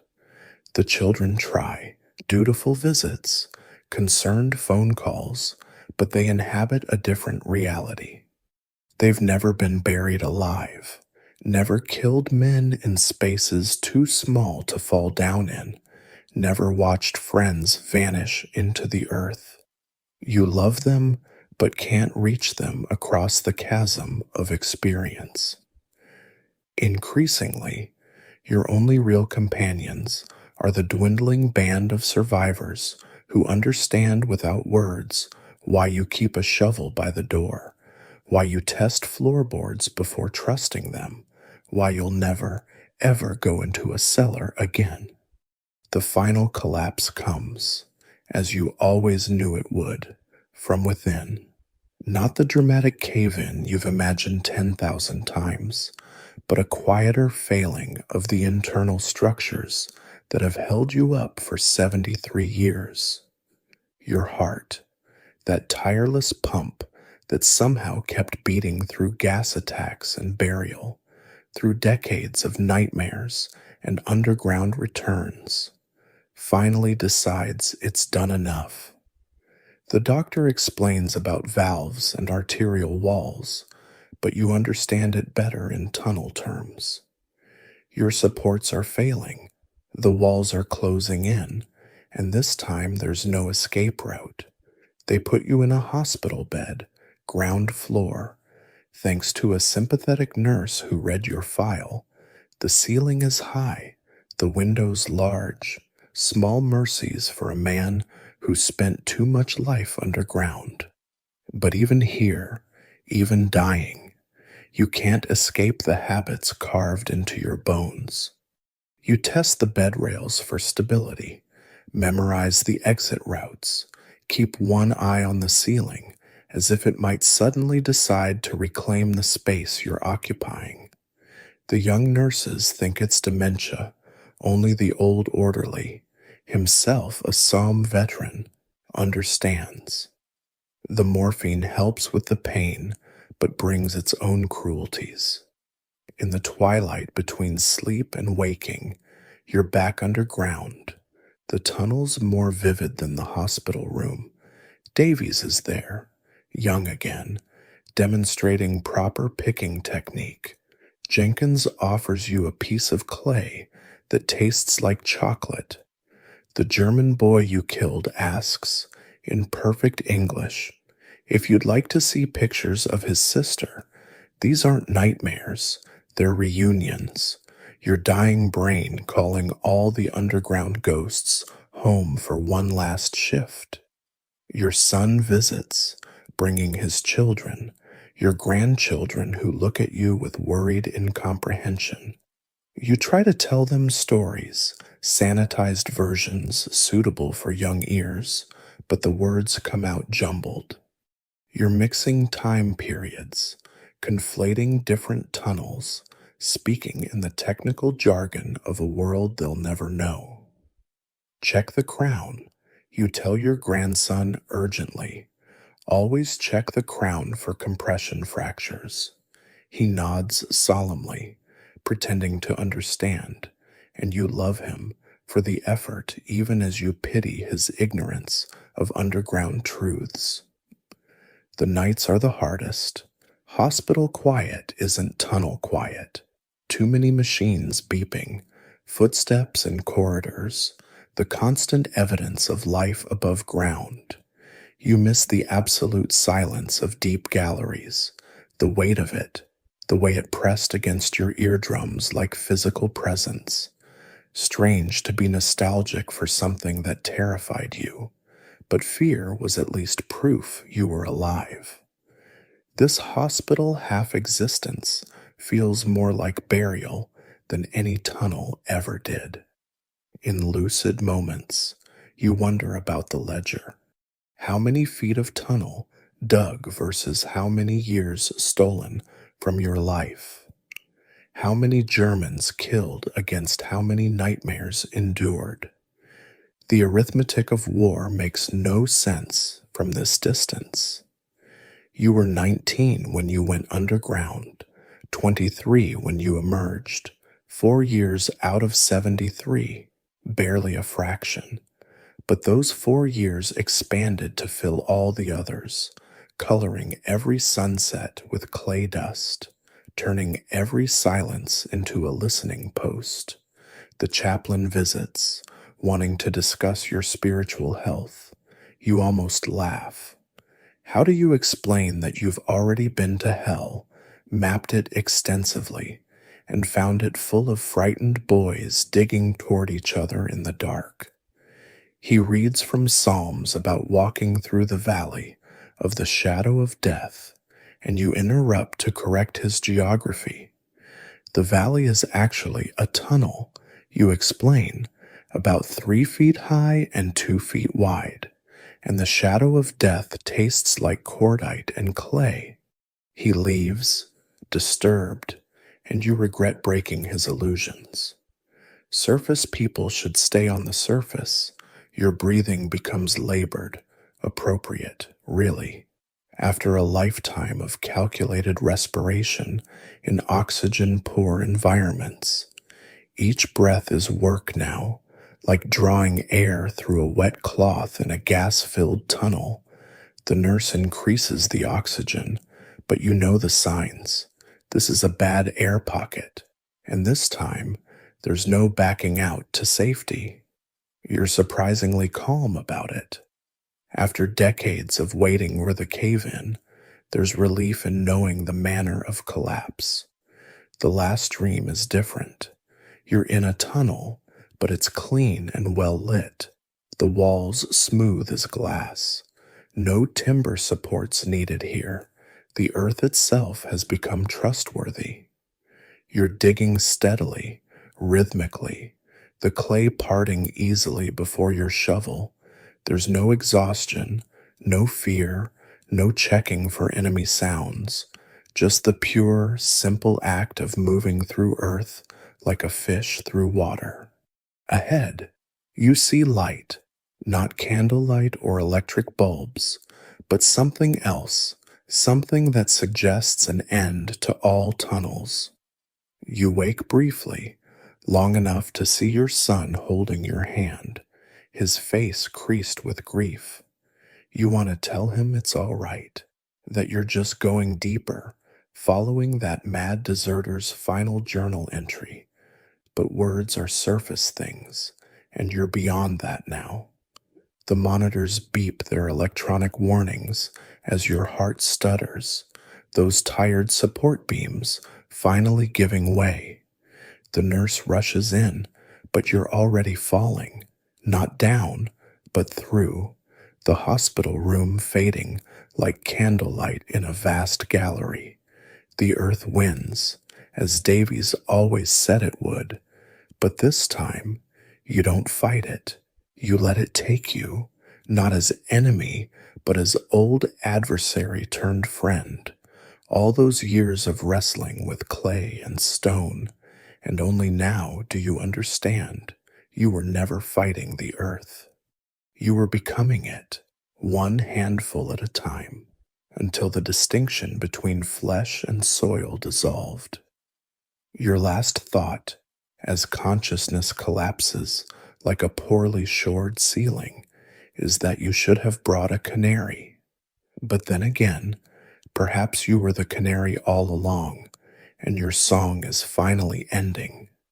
The darkness, when it comes, is absolute and familiar and almost welcoming. Somewhere above, machines flatline and family grieves, but you're already gone, descended beyond their reach, returned to the deep galleries where young men trade their sanity for yards of progress. The last tunnel rat of Hill 60 has gone underground for the final time, and this time, mercifully, there's no order to return to the surface. The soft light of the hospital room fades until all that remains is darkness, not the terrifying darkness of a collapsed tunnel, but something gentler. Your breathing slows, matching the rhythm of the earth itself, that patient geological pulse you've felt through 1,000 tunnel walls. The heart monitor's insistent beeping becomes distant thunder above ground, a war you're no longer part of. You think of all the men still down there, the ones never recovered, their bones becoming part of the clay they died digging through. Soon you'll join them, not in body but in essence, another ghost in the underground galleries of memory. It seems fitting. You've been trying to climb out of those tunnels for 50 years. Time to stop climbing, time to rest. The weight on your chest and isn't earth this time. It's time itself, all those accumulated years of carrying darkness. But weight only matters if you're trying to support it. Let go, and it becomes something else. Not burden, but blanket. Not tomb, but home. Your fingers, those broken, clay-stained tools that dug through miles of French earth, finally uncurl. The shovel you've been gripping for half a century, metaphorically, psychologically, desperately, slips from your grasp. In the end, there's no explosion, no dramatic collapse, no desperate scramble for exit shafts. Just an old soldier finally accepting what the young soldier always knew. Some darknesses run too deep to ever fully escape. But perhaps escape was never the point. Perhaps the point was simply to dig, to endure, to bear witness to what men will do to each other in the dark. Mission complete. Soldier, stand down. The last sound you hear isn't the heart monitor's final alarm or your son's voice calling for the nurse. It's the sound of settling earth, that soft whisper of clay finding its natural angle of repose. You've heard it 10,000 times in 10,000 variations, the earth's lullaby for its temporary inhabitants. This time, instead of triggering panic, it brings peace. The earth is settling, and so are you. Somewhere far above, the sun is probably shining on French fields where poppies grow between the filled-in craters. Farmers work soil enriched by a generation's blood, unaware of the galleries beneath their feet. Tourists take photographs at memorial sites, trying to imagine what it was like. They can't.